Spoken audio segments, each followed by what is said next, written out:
नमस्कार मंडळी. हा पसारा बघून नक्कीच तुमच्या लक्षात आलं असेल, आज माझा आहे सुट्टीचा दिवस, म्हणजेच माझा वीकली ऑफ.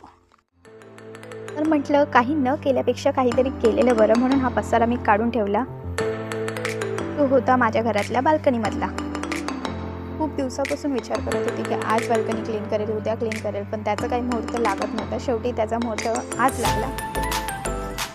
सर्व बाल्कनीचा एरिया क्लीन करून घेतला, घर झाडून घेतलं, सर्व पसारा क्लिअर केला, घरातली मोपिंग करून घेतली. हा बघा आद्विकचा पाय कसा दिसतोय साईडला. बाल्कनीमध्ये होती 2 कबुतराची अंडी बघून लक्षात आलं की अरे हो, आमच्या घरात पण 2 कबुतरं आहेत जी खूप मस्तीखोर आहेत. हे बघा ती 2 कबुतरं ज्यांचं नाव आहे विघ्नेश आणि अद्विक, जी खूप मस्ती करतात.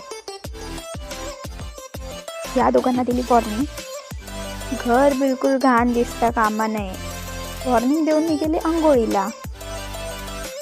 ऊन डोक्यावर आलेलं असताना झाली माझी आंघोळ करून खूप फ्रेश वाटला. बाहेरचं वातावरण पण खूप छान होतं. बाळ पण झोपलेलं होतं, तर आवरली बाकीची सर्व कामं.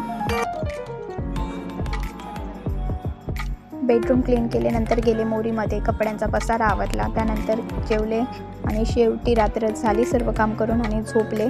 तर हे बघा आमच्या साहेबांचा डान्स चालू आहे. त्यांना रात्र झाली की कधी कधी असं मन करतं डान्स करायचं, त्याच्यासाठी आम्हाला जागा राहावं लागतं. साहेबांचा काही दिवस संपत नाही आणि आम्हाची काही रात्र होऊ देत नाही. हे तर आमचं नेहमी चालूच राहणार. आपण भेटूया नंतर. Bye bye.